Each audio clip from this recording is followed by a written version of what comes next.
Hey, all you out there in Rebel Land, righteous Rebel Land, and some of you may be joining us from YouTube and also LinkedIn. We just say welcome.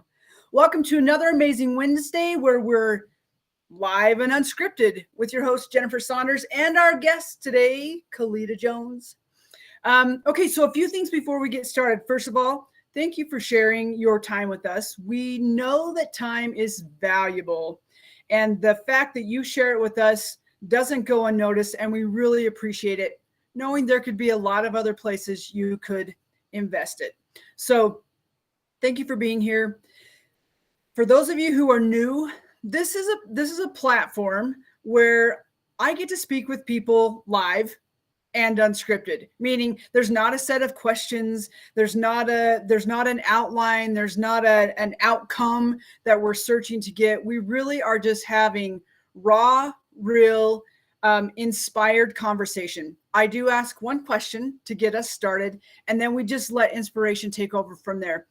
And what I love about this is, one, there's not a lot of back end production that I'm having to do later, because honestly, it's boring and I don't like it.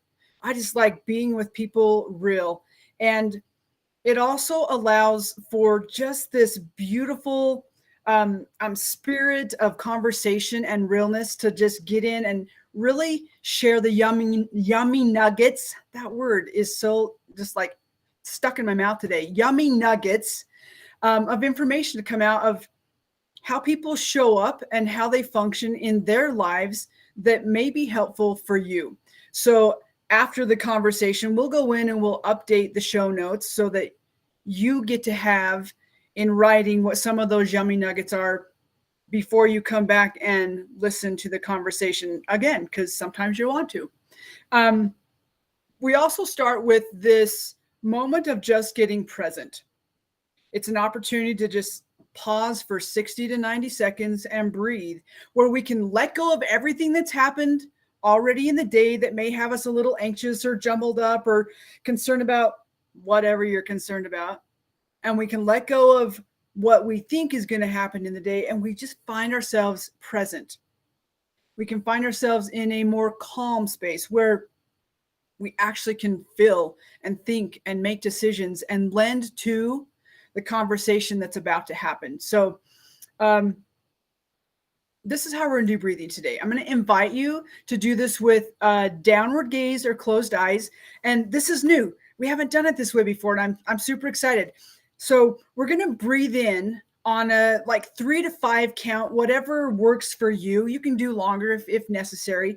But as you do that, I'm going to invite you to like tighten up all the muscles in your body, like starting in your toes, and start tightening your feet, your ankles, up through your legs, up through all, and even make face if you need to. So tighten up all of the muscles as you're breathing in. And then it's a just whatever sound wants to escape or needs to escape, you're going to allow that to happen. We'll do this 3 times, and then we'll just get into what our conversation is. I just realized I didn't put down my floor mat. I was like, why does this floor feel so hard? That's going to make that so much nicer. So again, downward gaze, closed eyes, whichever feels most comfortable for you. Breathing in for 3 to 5, longer if you need to, and tightening up all the muscles, and then just releasing on the out breath. All right. I'm going to take that downward gaze. I'm going to do closed eyes. If you do what feels best for you, we're going to breathe in, tightening up all those muscles, like feel it through your legs, feel it through your butt, your stomach.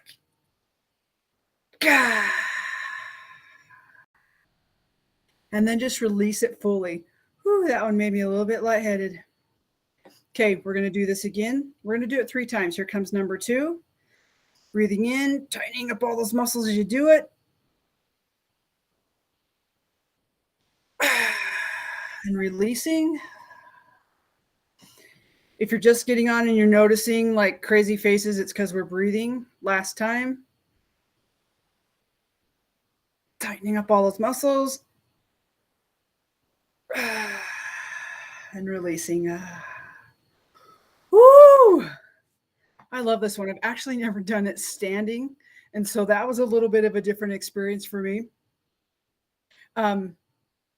when I first started that particular exercise, it was unnerving for me because just that intense tightening and then the releasing and letting go of all that as I'm breathing out. I did it in meditation, and when it came time to do it again, I was actually apprehensive because I was like, "Oh, I don't know if I like how that feels, and I don't know if I can sit with that little bit of discomfort of that." And just knowing how to release all the way, and now it's actually something that I look forward to because the release is so intense, and I'm able to go deeper into that. And again, just noticing how my body feels in all of that and the calmness and the peace that comes over it. So let's bring our guest on. And I'm going to ask Calida, I'm going to ask you that. Like, what was your experience in this today? You're going to get your own countdown. It's coming. Calida! Hi! I'm so happy to be seeing you right now. I know. I'm so happy to see you too. It feels like forever. And it was It only has been October. forever. It has It been. You're was right. only October, but it has been forever. Like, Yeah, we got to correct that. Make we a do. change. I agree. Make a Yes. change. Okay. What was your experience in the breathing today? How did you? Yeah. What did you? Yeah. So, in full transparency, like I am fully aware that I am super overscheduled right now. And Cool. so that moment of like being forced to sit down and take a breath was actually very nurturing for my nervous system because it is lit over here. Okay. So Woo! my body is just You're on like fire. kind of, yeah, all over the place. So it was actually really grounding, and it focused my energy so that I can be as present as possible for our chat today. I love it. So my guests, I typically don't know that much about my guests. It's usually I have reached out through. I started actually reaching out through LinkedIn and just saying, "Hey, I want to get to know speakers and tell me something cool about you." And so it would spark these. They would reply. We'd have a 15 or 20-minute conversation, and then I'd be like, if I felt the vibe, I would invite them to come and do. Back then, it was called Living Courageously Exposed podcast, and oh my gosh, I had the most beautiful conversations with people I from all over the world who I knew absolutely nothing about. Now, I Mhm. do know a little bit about Kalita because we had the opportunity to go on a crazy sauce adventure together that first took us to the Bahamas, which is where I'm going to say our story began. I'm going to let Kalita I'm not going to share that. I'm going to let Kalita be part of that. And then it took us all the way to India, where we got to have another just separate part of this incredible journey that introduced me to another absolutely incredible soul. The more I get to know Kalita, and again, we live across the United States from each other, so it's not like I can call and say, "Hey, do you want to go get a drink, or you want to have dinner? Or do you want to come play?" It's these meetings like this, and through some chat groups that we're getting to know each other. I can't tell you, she's got one of the most beautiful souls I know. And it only took a moment, like I'm getting emotional. It only took a moment for me to fall in love with who she is. And she's talented beyond, like wickedly talented. And her passion for music and bringing it to other people and teaching and educating through that is just off the charts. And I know there's more to her. I'm getting to learn this too. So Kalita, before we jump into the question or the topic of like how we got to really know each other, and that moment for me, that moment at the table, at the dinner table, um, what are some other things that you would like our audience to know about you or in regards to you, other than you Yes. look so stunning today? It's the lighting, Jen. It's the lighting. It's all No. about the lighting. Oh, you're so wonderful. Thank you for such a special introduction. And from your lens, it's always interesting to hear people talk about how they view you, right? Right? So I really thank you. That's we had some really special moments, and I'm so grateful for that because I've grown so much from all of those experiences that we Right. shared together, for sure. Um, What should you know about me? So yes, I am a violinist by trade, professionally. I'm a And a musician, master period. at it. Oh, I'm always in the learning mode. Okay. Like there are days where I'm like, do I actually know what I'm doing on my violin? Like, is this a thing? Why am I doing this? Why do I keep doing this to myself? But I feel very grateful and fortunate to have had the instrument introduced to my life at a very young age. That privilege is not lost on me. And so, I work tirelessly to ensure that other children, that look like me, frankly, and from communities that, have really challenging resources and accessibility, have the same opportunities or similar opportunities that, my parents sacrificed for my brother and I to have. So I still play the violin, and I also do public speaking like my friend Jen. I've spoken all over the globe, I can actually say now, which is pretty exciting. And I spend a lot of my energy really serving communities and advocating for the arts, advocating for every human to have access to creativity and to releasing tension, releasing trauma while doing the same thing myself, right? Like Right. making sure that other people have it, but then also making sure that I take those moments for myself, because we all come in with baggage and trauma, and how it shows up and how it can distract people from your gifts it can be a thing. So I, so I that I love that. that's And me. before you say the next Yeah. thing, I wanted to just point out our time change today was because Kalida practices what she preaches. And she reached out and she said, "Hey, Jen, I have an appointment that's really important to me. And it helps with how I feel emotionally and mentally and how I show up in the world. And I really would like to keep it. Is there a possibility?" And so I just want to say thank you again for practicing what you're teaching other people and asking for that. I think that's such a huge piece that lots of people are afraid to do. Yeah. I mean, even when that happened, I even considered, like, I'll just be honest, I was like, well, maybe I can cancel it or move it to a different day. And then I took a deeper look at myself, and I was like, no, I can't do that, because this is what's helping me put one foot in front of the other every Right. week, every day. And Right. I love So that you spoke that. yeah. Like I appreciate the grace too, because I feel like that is something that people have just forgotten. I think the pandemic has really highlighted how over scheduled we are. And I think we don't recognize our capacity and our bandwidth as well as we should, because the pandemic forced us into this space where we are always available. We can always hop on Zoom. We can always do Right. things, instead of saying no and setting boundaries and being clear about that. Yeah. I love So, it. yeah. Oh my gosh. Oh my gosh. Okay. Should we get into this? Thank you for that little bit of background on you. And I know there's Yeah. friends, I'm telling you, there is more. There is more. But because we're on a time frame here and people have schedules, we're just going to jump into this. And if you want to know more of Kalida and what she does, we'll make sure that you know how to get a hold of her.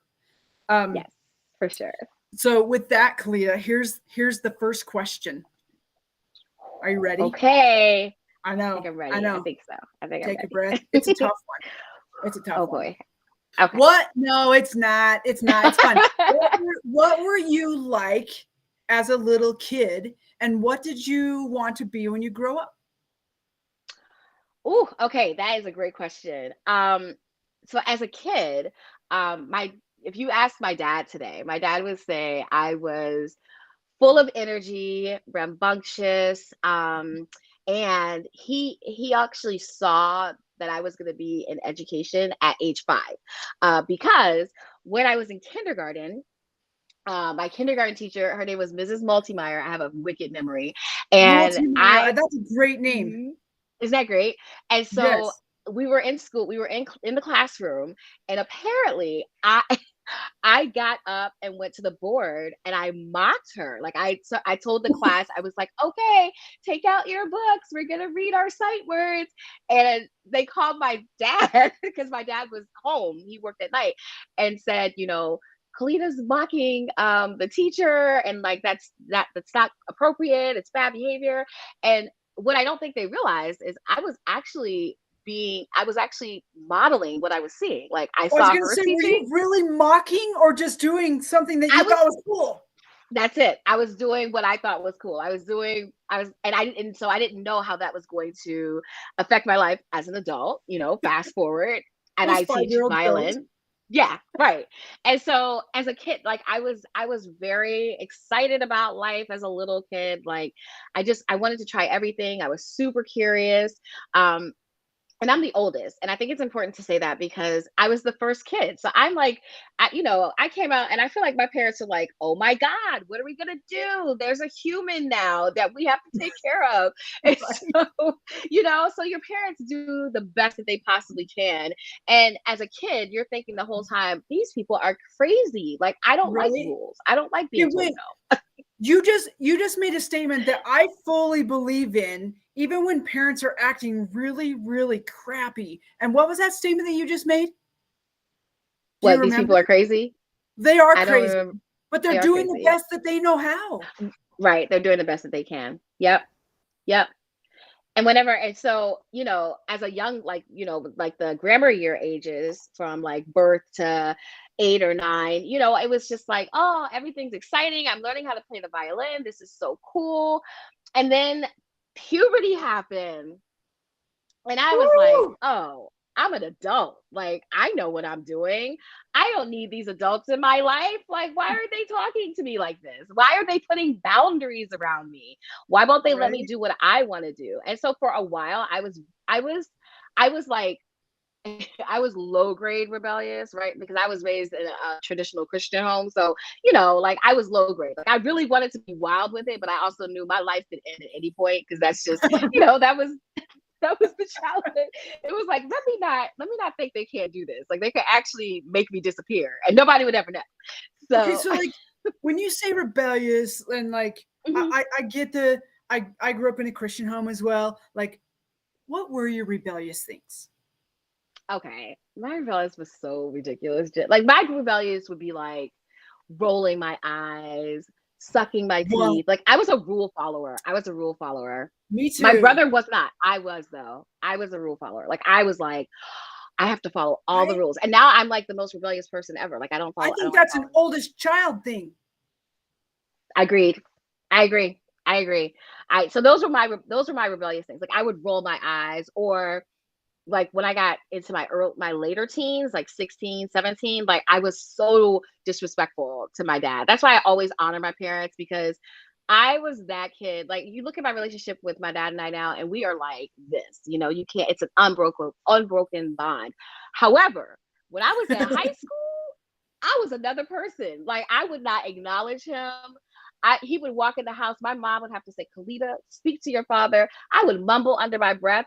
I didn't want to be bothered. I didn't think because I thought he was actually out of his mind, like certifiable. I was like, why am I talking to this dude? I know more. I know more about life. I've lived more life than him. So Isn't it's that funny it's how funny we how it think shifts. that? Mhm. Like I Like really did. I really did. 16, I know it all. Yes, I knew what I was doing. I didn't need him. Like I didn't get his advice, and I didn't really, I didn't think he had any information for me. And then you fast forward through life and you go through like you go through some stuff and then all of a sudden you realize, okay, he was trying to set a foundation for me, which I will be eternally grateful for, no matter how like I felt like I was being held back. It wasn't even me being held back. It was the protection mechanism. It was the wraparound, the embrace of me as a young woman, growing up in the world. So I love that you're saying that, and it kind of takes me back to you saying they set boundaries for me. So what I'm hearing you say is the boundaries were like the safety zone for you to practice making choices and having consequences that maybe have less of a severe outcome, and Right. until you can grow and figure out like, okay, I know how to make this decision better. And they start, I think that's such a beautiful way to parent, is like you set the boundaries, you give freedom inside the boundaries, like go for it, knock yourself out, why the consequences are small, versus having a thumb on somebody and they never know how to think for themselves, and then they make choices and then they're like, whoa, what the consequence, I'm having to pay for this, right? Like I don't even like the word consequences, outcomes. Yeah. um But it's that's what I'm interesting hearing that you you say say. that. because there were points in my teenage years where I mean, honestly, that there was that thumb. It was like, I think I grew up in the 80s, 90s, like I Okay. was born in 81, right? So Okay. that 80s, 90s track, that's when everything was kind of being introduced into the world, into the mainstream, like you had you had new ideas coming out about how people show up in the world, how and being present and being honored and recognized for that. And I think because of the way my parents were brought up, again, this is why I cannot blame them, because they were brought up the way that they were brought up by my grandparents, and their grandparents were brought up by their and every single generation carries in a suitcase of trauma, a suitcase of generational Right. curses, Right. right? And you have to determine which ones are you going to break.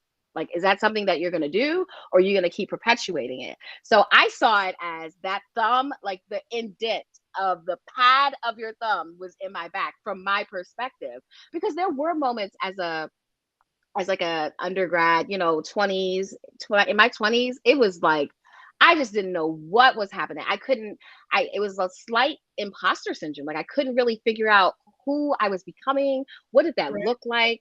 I didn't know how to determine what my friend what did the word friends mean, and how do you determine that? What does it look like? Okay, And wait. so Are we supposed to figure that out in our 20s? no, I've got news for anybody listening to this in your 20s. That's not the moment. Yeah, That's not the maybe moment. sometimes not even in your 30s or 40s, Nope. or like I think it's always just note to self, it's always evolving.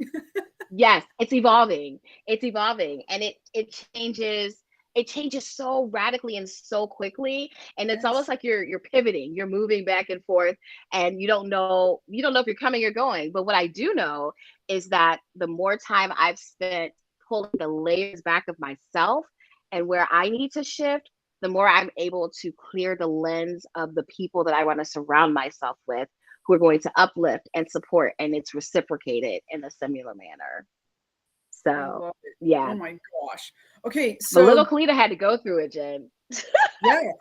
So tell me, like, what was one of the most challenging things you feel like you experienced as either in your teens or maybe like 20s are pretty impressionable, as like you say, we're trying to figure this stuff out, but it doesn't feel like there's ever this big clear lens. And what do you feel like was a shaping experience or defining? I don't really like, Mm, let's just use the word shaping, something that just really sure. kind of helped set I don't know, that just kind of formed who you are or informed who you are today. That was challenging. I'm gonna go deep. Okay, I love it. so That's what this is for. And thank you for being willing to do that. yeah, I'm gonna go deep. So, and the irony is that we're at the end of Women's Month, right? Like, we're Women's Month is celebrated. So the experience of my mom being sick really shaped who I was to become now. And so, for those of you that don't know, and I talk often about her, um, my mom, my brother and I's mom, passed away July 14th, 2013. So it's been 10 years this year, and Wow. that moment in my late 20s really affected how I showed up in the world, how I taught, how I was teaching violin, how I was going through relationships with other people. Watching the roller coaster that she was on. She battled renal cell or kidney cancer for a long time, about 5 or 6 years. And Oh so wow. um, going on that journey with my parents, I mean, and I have to say, I have to honor my dad in that moment, because he really embodied and modeled the words that you say when you get married, for better or worse, sickness and health, for better or for worse, till death do us part. And he honored it all the way to that last sentence, till death do us part.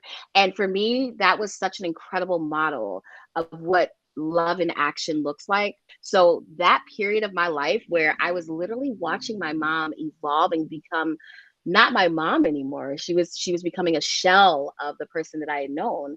And that really affected how I showed up in the world, how I reacted, responded, how my emotions were set up for a very long time. Even Like, like 5 years from now or before, I couldn't talk about this without sobbing. Like, being able to talk about it even is very sure. empowering. Well, still pretty fresh at that point. Oh, Um, for sure. So what is, you say it affected how you showed up and how you are in the world. Like what was that shift and change for you that it's that noticeable and and and I want to say probably more meaningful. Mhm. You know, it's funny. I firmly believe, and I'll hold this, that she knew when her journey was going to shift. And I believe that she was setting myself and my brother up and my father in a way where we would have the relationship we have now, which we are like, it's an unbroken bond, cannot be broken. Like, we talk every single day, multiple times a day. But I believe, it's funny because I think if she was still here, I'm not sure that my brother and I's relationship would be like this. We would be close, but I mean, we talk every day. Like, there is not a day. And if 24 hours go by and one of us haven't heard from each other, we're low key cussing each other out the next time we speak. Like, it's like, why haven't I talked to you? Where you Yeah, like been? what? What you doing? You busy? Like, so I think about that part. I think about the emotional maturity, right? Emotional intelligence. I did not have that in my 20s. Like, I will say it out loud. And I also want to validate, it's okay that you don't have that in your 20s. You Thank cannot you. hold yourself Thank to you. that standard. It's crazy. Like, I think back now, I look at folks in their 20s now, and I'm like, oh God, is that who I was? Like, I'm sorry, world. But also, it's an opportunity for growth. So I look back at how my emotional intelligence, I don't even know if it was existing, Jen, honestly. I think it didn't start until after that event happened. Okay. That's when I started to really look at how I was showing up in the world, how I was responding. Was I listening to people, or was I listening to react and not listening to process, reflect, and then respond?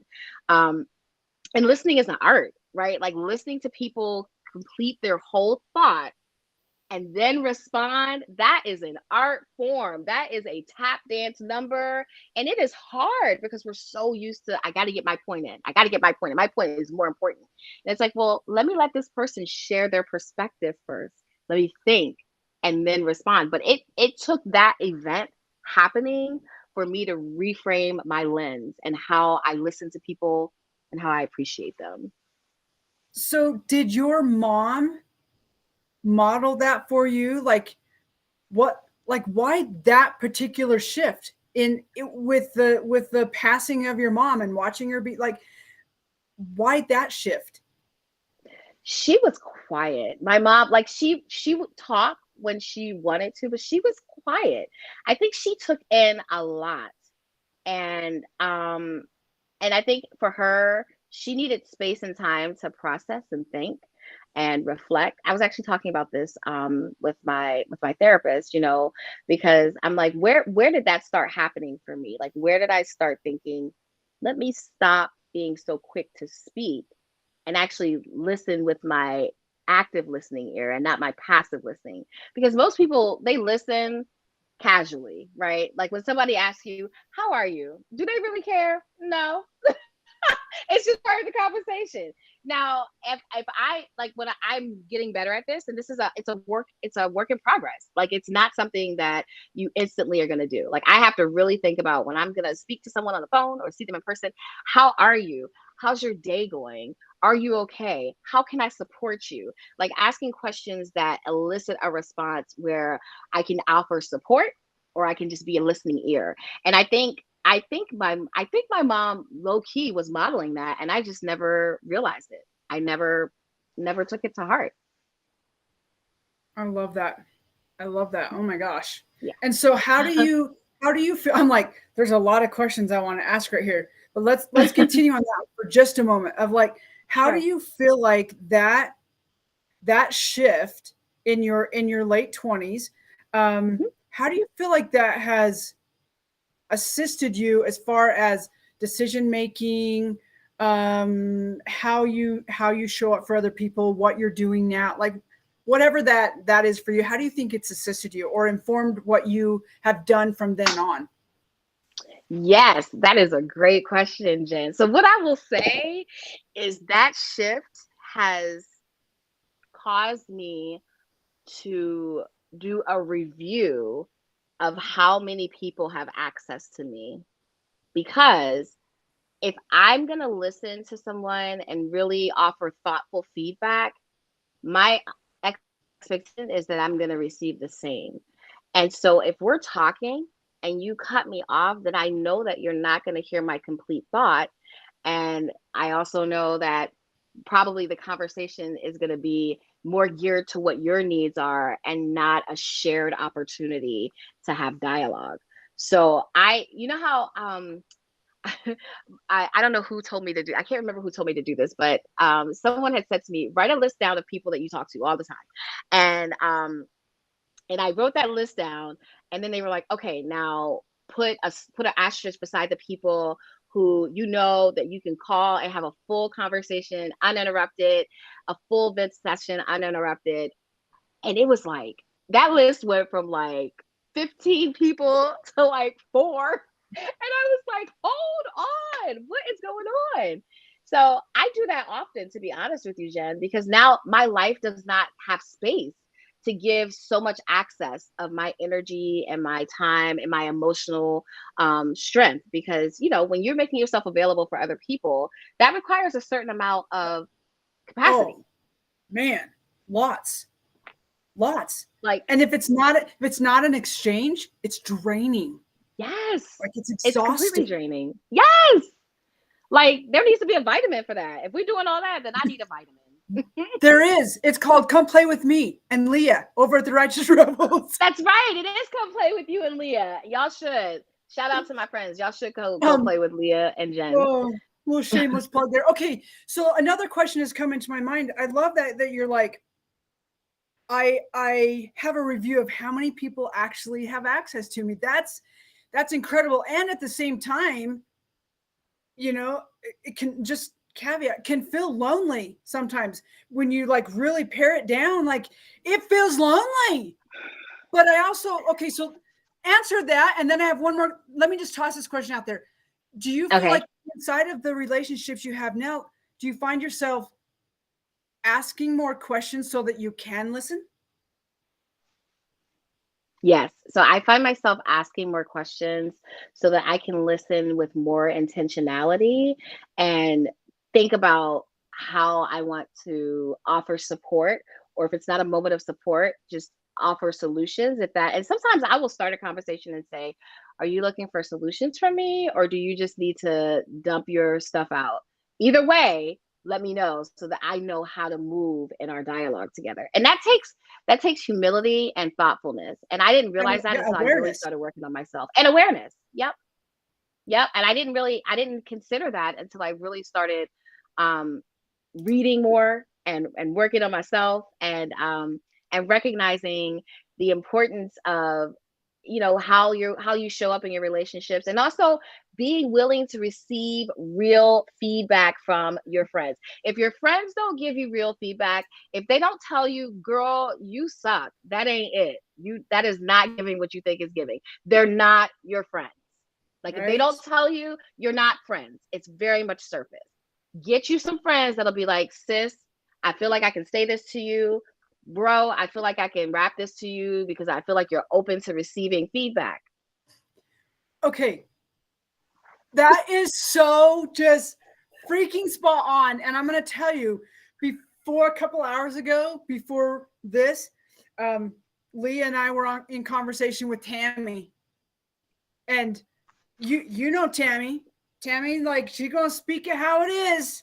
And I was so appreciative. Like it's not exactly the things I was wanting to hear, but I knew that I needed to hear. And so I Yep. really appreciate you saying that. And when that information comes from someone who you know they're being genuine and honest, it's not about their needs or their wants. They're really having your back and your best interest in mind. Like it lands different.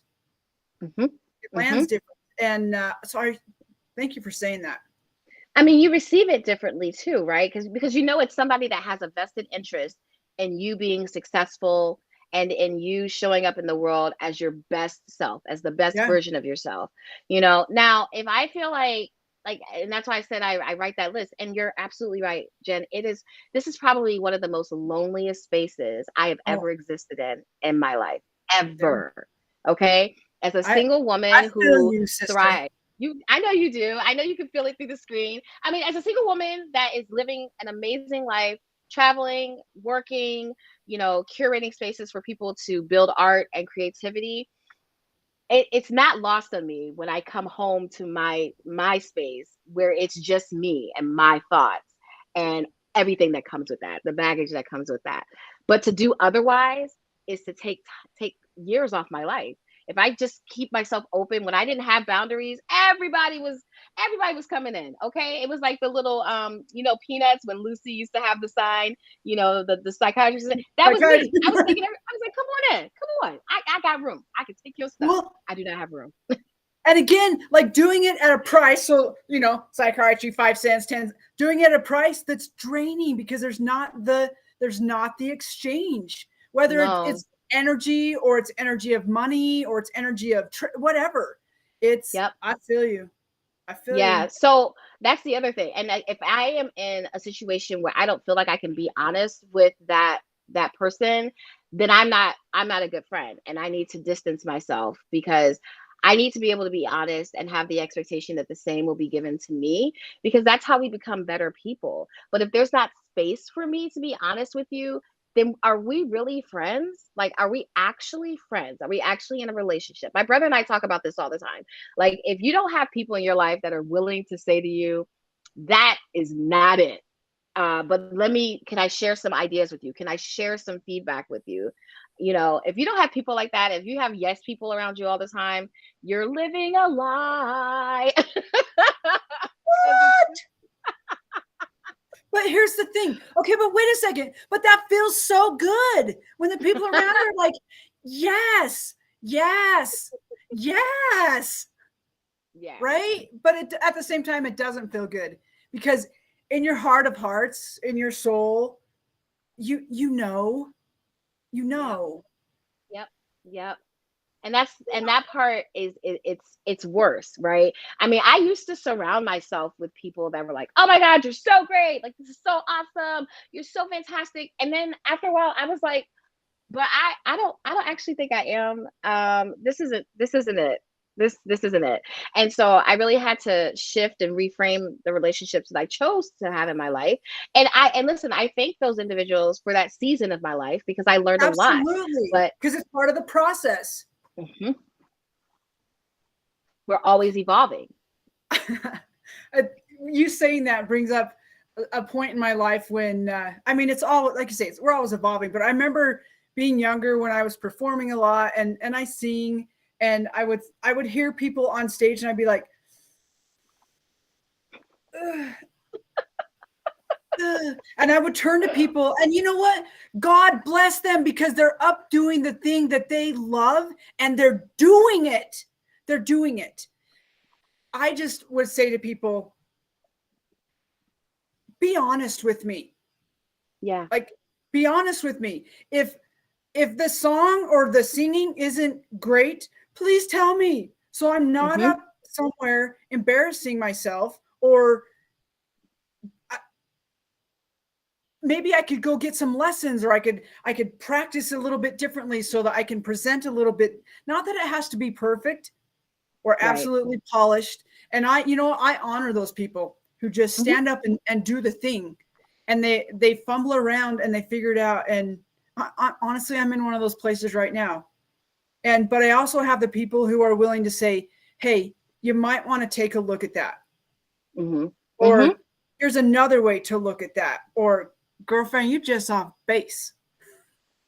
This ain't it, sis. Mm-mm.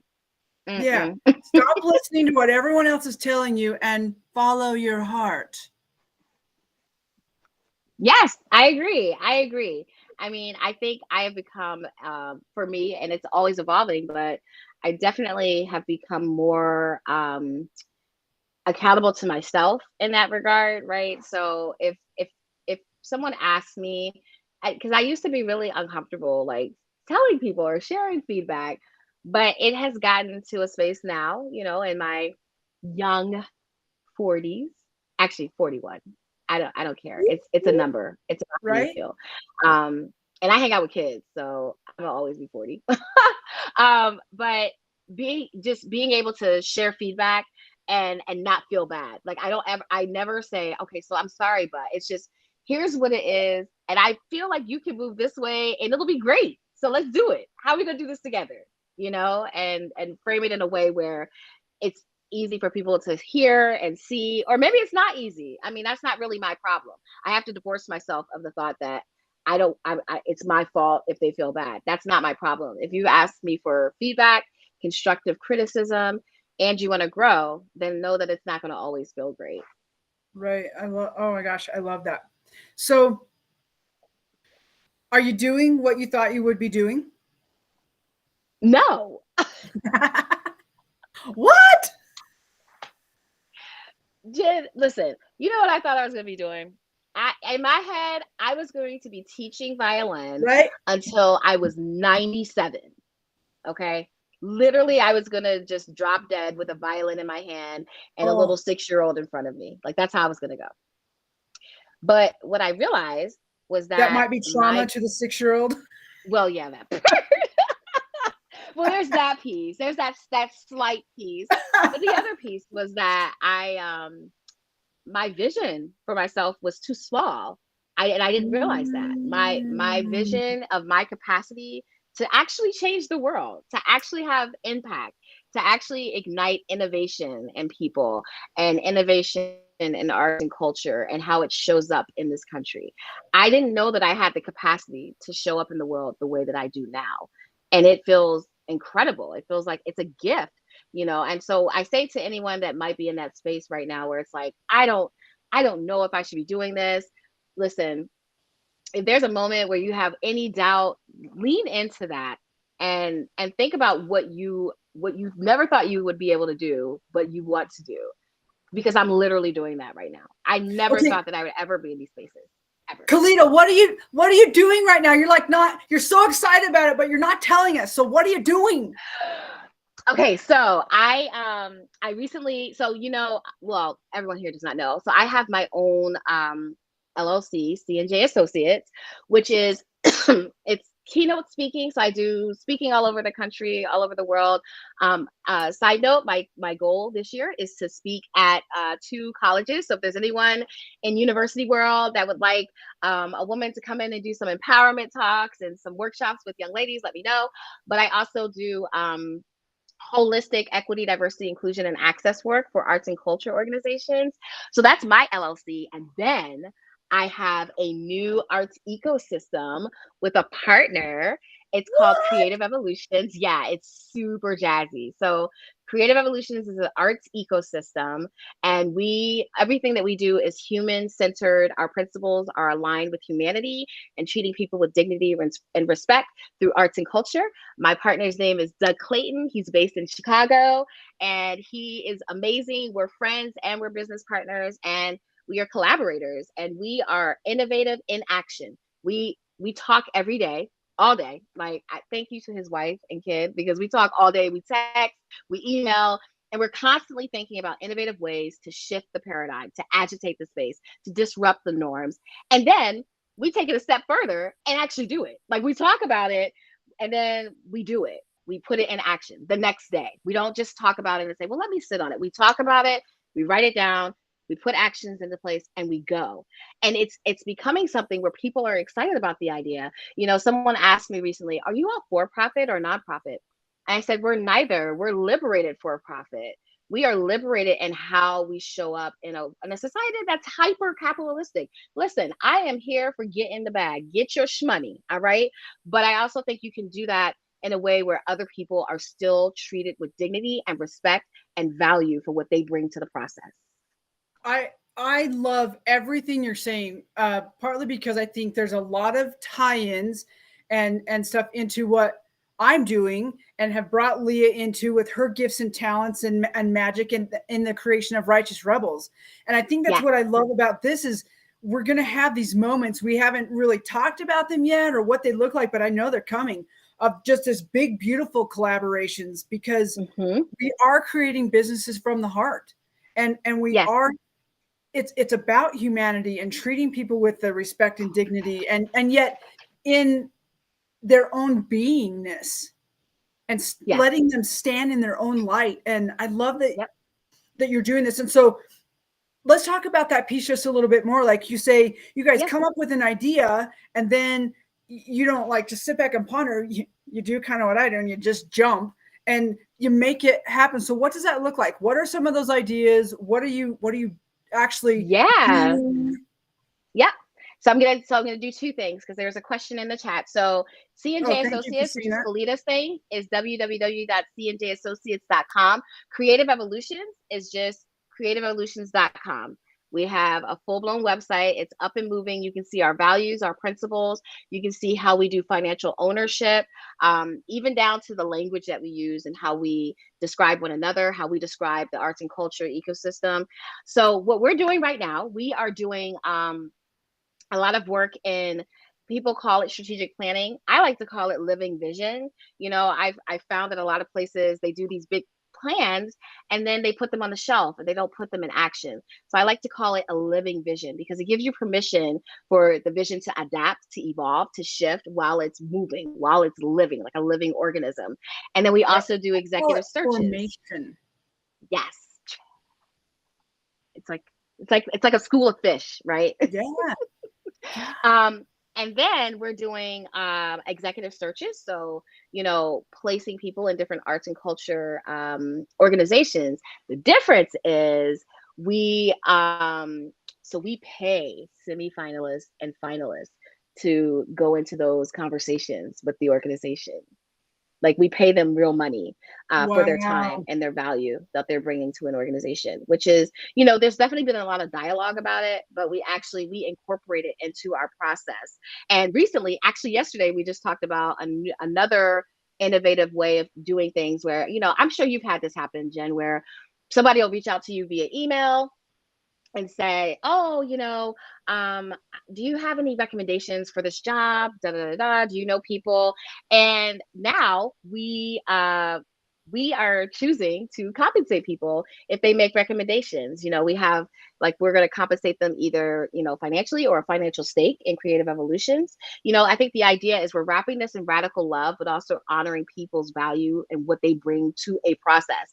Because if we are making compensation off of it, doesn't the person that brought those individuals to us deserve some of the compensation too?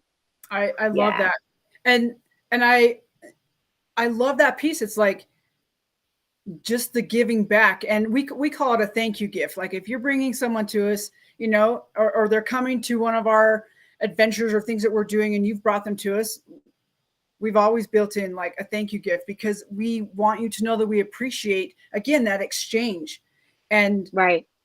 and why would we not continue to scratch each other's backs that way, and not doing it in a way that's about transactional, but really like sharing the magic of lived experience. And here's Hmm. something that I really feel like would benefit you and embolden and empower, like all of the things. And I love that. I love that you guys are doing that.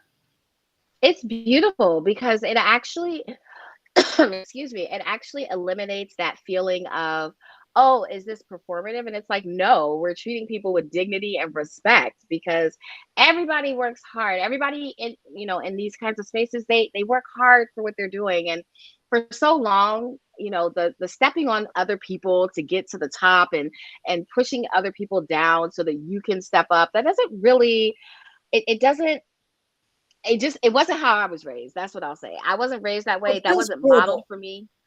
Yeah. Yeah. It wasn't, and that's why I've never been comfortable in those spaces because I didn't grow up that way. I grew up in a way where you honor people, no matter their socioeconomic status, no matter their background. You always treat them with honor and respect.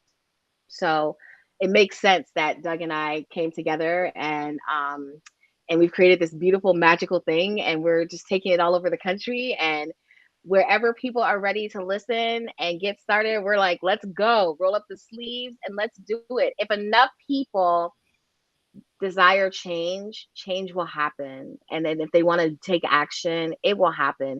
And we wrap it in radical, yes, I said radical, I, radical love. you've Radical said that a love. couple times now. I love it. I'm gonna actually just write it down now. Well, that kind of Wrap it it. kind of to me, Jen, it sort of dovetails off what you're doing with righteous rebels. I mean, how many assumptions are built around the word rebels, right? Oh man, Like it's like so many. righteous Or the rebels. word righteous. God, that's so bad. Like just that by itself. Like people are like, oh, this is so bad. And it's like, Right? no, it's not. No. I You're thank you. you're rebels in a positive way. Yeah, thank you for bringing that up because, you know, I again grew up as the oldest child. I was a total rule follower, all of the things. And but you know, there's always that little thing inside you, or that light on the hill that's Yes. saying, come. And the call is so strong, but we don't dare. You know, I talk about that in my TED talk, and just about being inside these boundaries where we know where we can find love, we know what it looks like, we know how where we get acceptance and what that looks like, we know how we have, you know, belonging and all the things. But the reality is we have to step out, we have to learn how to hear our own voices. And that's, for me, it's the beingness of the rebel that I love. and Yes. and and putting the two words together, I actually had somebody say to me, you cannot build a business called Righteous Rebel. And I thought, boom, like hell I can't. That's And my watch me. girl. Yeah. Yes, all of that, all of that.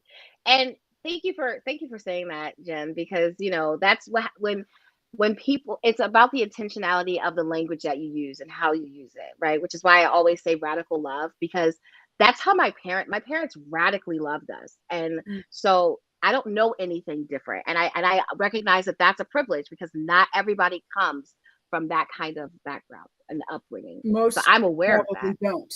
Yeah. Hmm. How do you when you say you're wrapping things in radical love, because that was your modeling, that's the gift of your existence, like how do you share that with other people in a way Hmm. that because when you're not accustomed to that, it can feel jarring and feel like whoa, I don't even know how to, like, whoa, Yeah, how do you move yeah. past that so people go, wait, that felt yummy, like, oh wait, I think I want a little bit more, and they start taking those steps closer till they're just like, this is yummy, you know. Yes, that's a great question, Jen. I think for I'll speak for me. When you meet Doug, because you will, he can speak for himself. But for me, it is the language, my tone, and earning someone or an organization's trust. It's really about earning your trust and your respect, and then building on that foundation and knowing that I'm coming from a place of real intentionality and lived experiences that have informed how I show up in any space I'm in. So I'm always looking like 3 or 4 steps down the road as someone's talking, because I'm like, okay, are they talking from a space of trauma? Are they talking from a space of I'm going through this right now? And then how do I pivot? How do I adapt so that I'm able to be present for them in a way where they can receive it and know that there's love underneath it? That's how I that's how I approach most situations, even with strangers. Um, Right. and there's a question that I want to address really quick. Have you worked with people who are disabled in the arts? Yes. So the beautiful thing about that is that because we are an ecosystem, we are constantly bringing new people into the fold. We're constantly bringing in, individuals who have experiences with the disabled community, community members that identify as disabled. All of that is very important. We bring in a lot of different people from different backgrounds who are part of the Creative Evolutions ecosystem. So once you've done something, once you've sent an email, once you've dialogued with us, you are forever part of this ecosystem, and we want to honor you, and we want to show up for you. So we customize our approach. And we do that on purpose. So we are not well, here's the recipe for the double spoon cake Right. with the Here's diamond. my program. Yeah, no, we don't do that.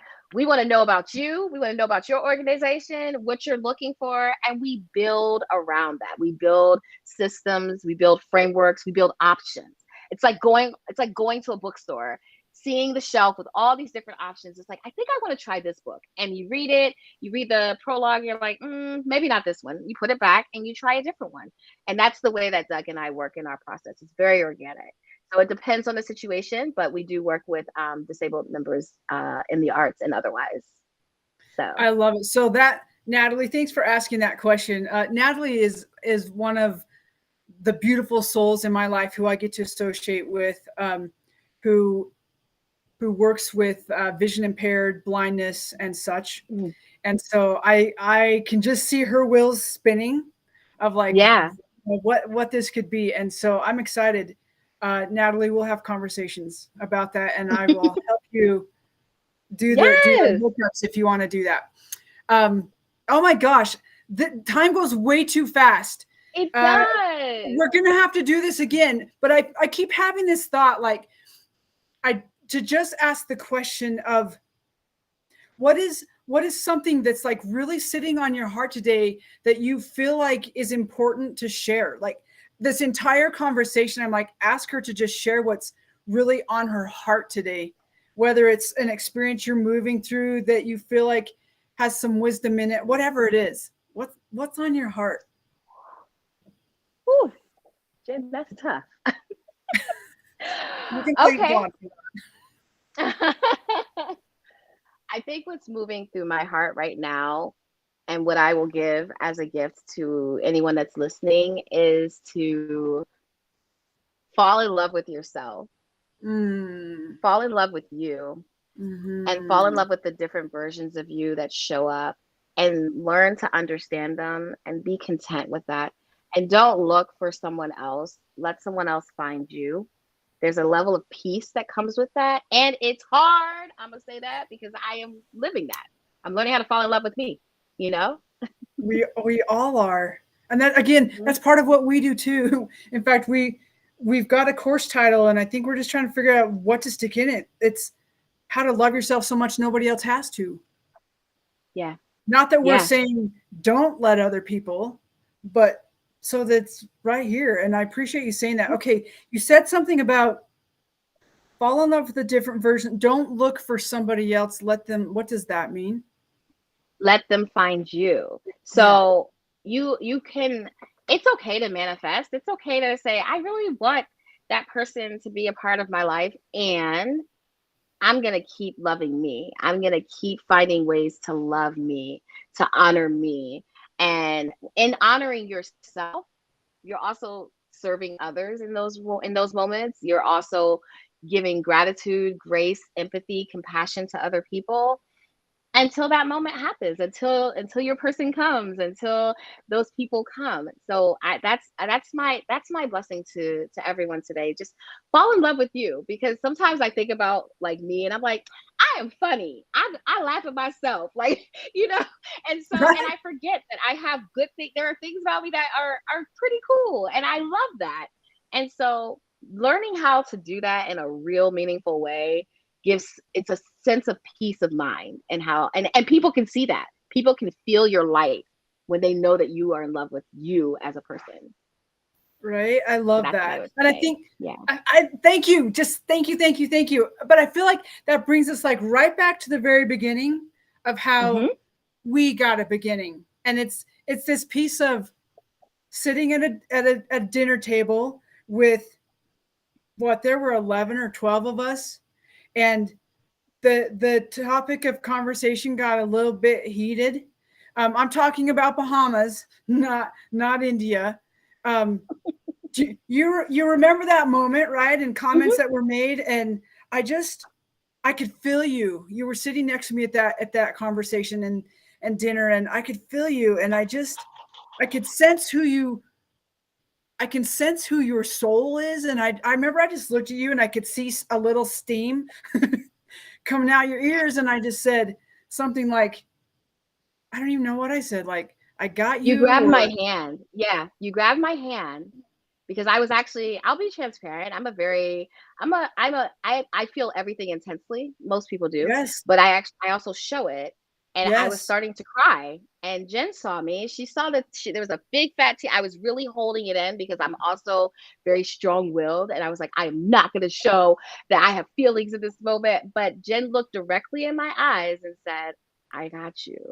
And I felt like that was permission for me to just, because I was so angry. I was so angry. And I needed to release those tears, because it was just one of those moments where, you're having dialogue about things that are uncomfortable.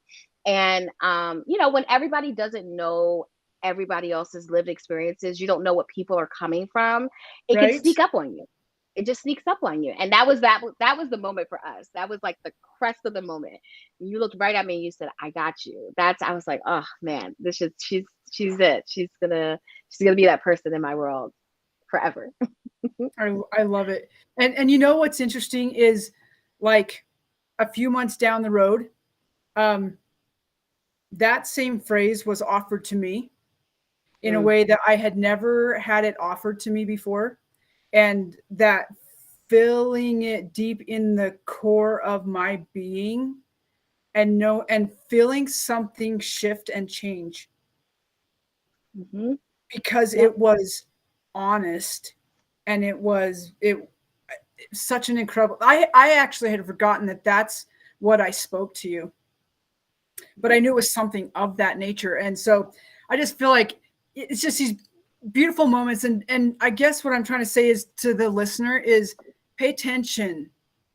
Pay attention to those moments when you're in a room full of strangers. We'd known each other for what, a few hours maybe at that point, and Maybe. we're Maybe. having, because I think it was our first meal together, It was. and It was. and like, we were staying in the same house. No, you weren't in the same house. I You was in the weren't. So I cottage wouldn't. attached. Yes, I didn't have any time with you. It was, get in, we were dancing a little bit, we're at the table, and then Hmm. we're having this intense conversation. And so I'm just saying, pay attention. Like, Yeah. don't just, like she said, don't just listen with your physical ears, like, listen with your heart, listen with your senses, and feel people.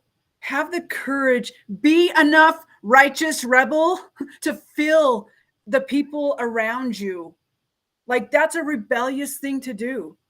And Hmm. I'm so grateful that I was willing to take that risk and to reach out and take your hand, because that's that's a rebellious, risky thing to do.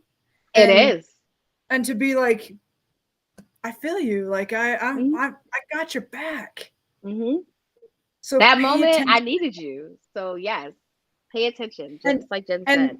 right, and there, we just never know when those statements will change the trajectory of someone's path, or just the moment, or just, man, wrap Yeah. people in radical love. Wrap people in radical love, starting with yourself. Those are my parting thoughts. Taking the words of the amazing and beautiful Calida Jones. Um, Oh, any thank last you, thoughts Jen. from you, love? All I will say is keep your eyes wide open, keep your ears doubly open, and be ready to embrace things that feel unfamiliar. Ooh, And ooh, that's what I have for y'all. That's what I have. I love it. And y'all know how to I find love me. it. We Now will y'all we know will how to make find sure. me. Yeah, we will make sure that the way to find you is in the notes. And I think Leah asked that question, so she probably has that. Okay. And if not, I'll reach out and say, hey, what Yeah, are those contacts? Um, of course. Thank you again for sharing your time with us, for sharing your beautiful soul Absolutely. and what you do. And let's do this again. Let's do this again Please. soon. Um, and I'm just gonna request right now. I'm gonna schedule just a personal conversation Zoom, because I want to know more of what you're up to and the things that we can do together. Yes, I Because would love to rock it with Righteous Rebels. let's create that explosion into the world, sister. I love All it. right. I love it. Thank you so much. For those of you listening, again, thank you for sharing your time with us. I'm pretty sure there were plenty of yummy nuggets to take out of this one, and we hope that you found something valuable, and that you just, you don't have to, like, take the whole smorgasbord. Just take a little piece here and a little piece there, chew on it, digest it, see how it fits for you, and then go apply it in your life and in your lived experience, and just notice what happens when you do, because the world will change because you're changing. And with that, we're just going to say, join us again, and remember to be bold, be brave, be a rebel. We'll see you soon.